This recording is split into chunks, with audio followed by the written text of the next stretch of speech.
Hello guys, in this video I'm gonna show you how to download English to Myanmar app.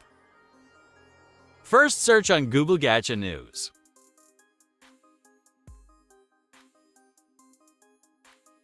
After searching the search term, you can see like this. Now, visit Gacha News site.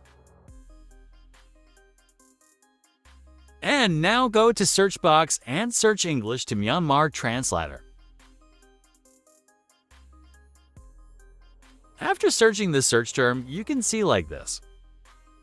Tap this one. After visiting this page, scroll down and find download button. And tap it.